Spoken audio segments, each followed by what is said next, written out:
that looks good. We can't just use a Blackmagic app and pretend we're using a real camera like a Sony or Canon, Nikon. No, not yet. But if we manage to balance using, yes, the Blackmagic app and other times we shoot in cinematic mode, provided that we fix it a little bit in post, well, we can get surprisingly amazing results.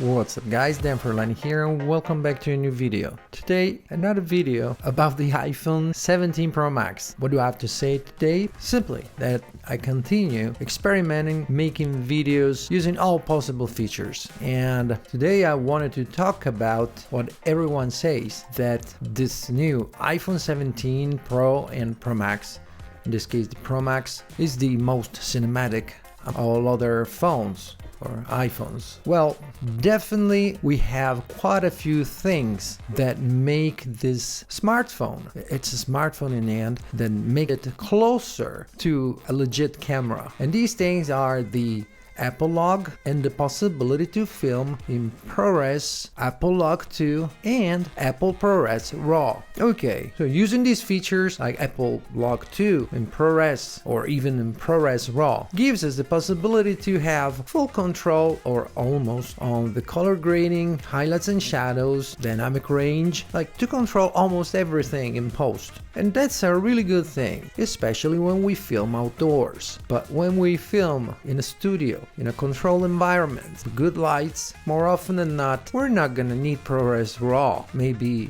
Apple Log and Apple Log 2, yes, if we want to color grade the footage the way we want, if you're like me, like picky about colors. But this doesn't mean that whatever we film in ProRes RAW or ProRes Apple Log 2 will look cinematic. What does it even mean? Cinematic means like we see in a movie. And what do we see in a movie? In movies in general, we see what our eyes could see through the eyes of the director or the cameraman. what he wants to show us. And there are different things, different elements that make it possible. One is the image, of course, the colors, the framing, the editing and everything, the sound. And these are all things we can control also on our iPhone 17 Pro and Pro Max. Yes, for sure. But there is something missing. What is it? There is something missing and it's huge. Still not there yet. I mean, okay, let's say we want to show that when we film with our phone, the iPhone 17 Pro Max, we can make it look like a movie. Okay, yes, we can color grade it and we can make it look like it was shot with a legit camera. For example, the Sony ZV-E1 with the 16 to 35 millimeters f2.8.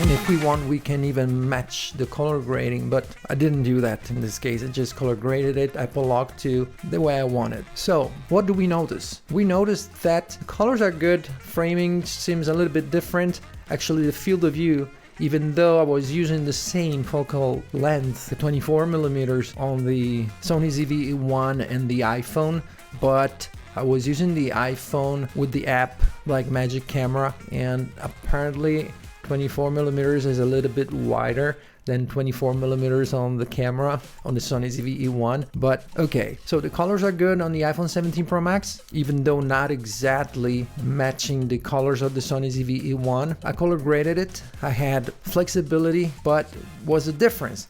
Besides the field of view a little bit wider. The difference is that the subject doesn't pop as much as in the Sony ZV-E1, because even though we have Apple Log 2 in ProRes, we don't have any control of depth of field.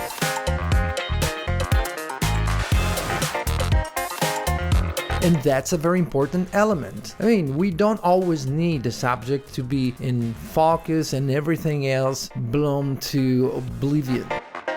No, but we often need to separate the subject, even just a little bit, from the background. So if we want to use these new features of ProRes RAW, Apple Lock 2, we have to give up one very important element of cinematography, the control on the depth of field. So that rules out the possibility of doing any focus pull and things like that. We don't always need that, okay, but that's a limitation. So what would I rather do? I try to use the cinematic mode on the default app.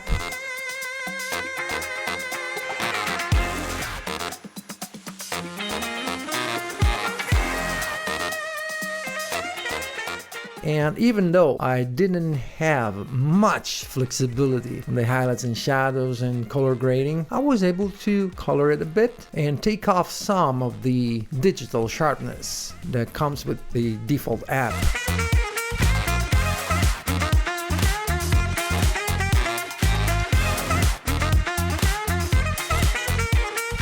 And I have to admit, not bad at all. I was surprised in a positive way.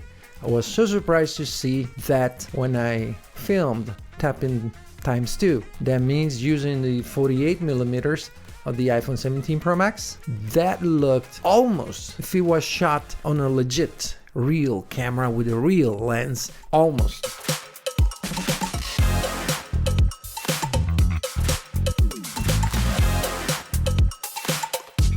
Just a tiny correction on the colors and exposure.